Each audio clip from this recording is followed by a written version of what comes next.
Hi everyone! In this video we will solve a ticket or stamp word problem.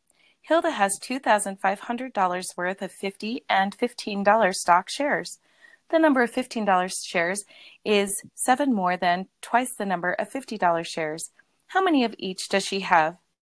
We have two unknowns, the $50 shares and the $15 stock shares. And since both of them start with F, I'm going to have to pick something else to represent the number of each of those.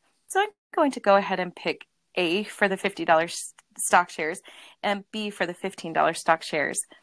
If we take the value and multiply it by the number of each of the stocks, we will get the amount for each of them. So if we multiply 50 times A and 15 times B, we'll get the amount for both. If we add them together, then we will get the overall total of $2,500. And that's our first equation. 50A plus 15B equals 2,505. Now we can read the second sentence for our second equation.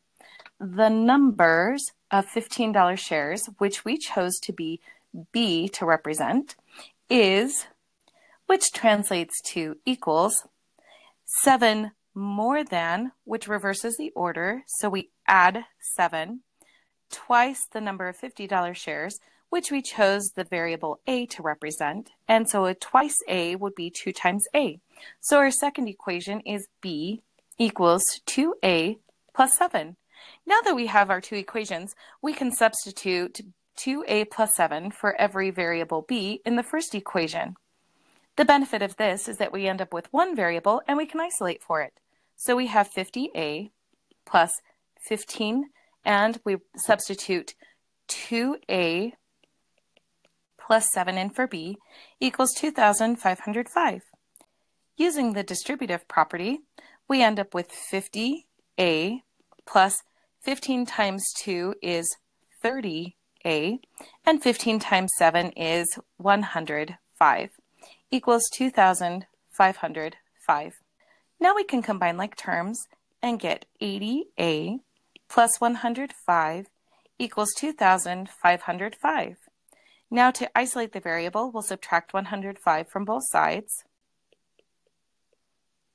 which leaves us 80A equals 2,400. Dividing both sides by 80 isolates the variable, so we end up with A equals 2,400 divided by 80 is 30.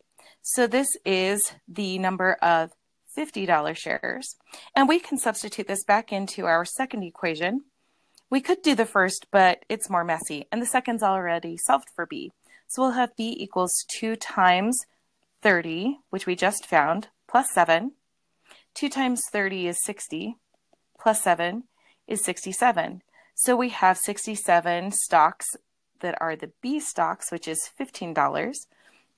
So we can write that we have 67 $15 stock shares and 30 $50 stock shares. And we're all done.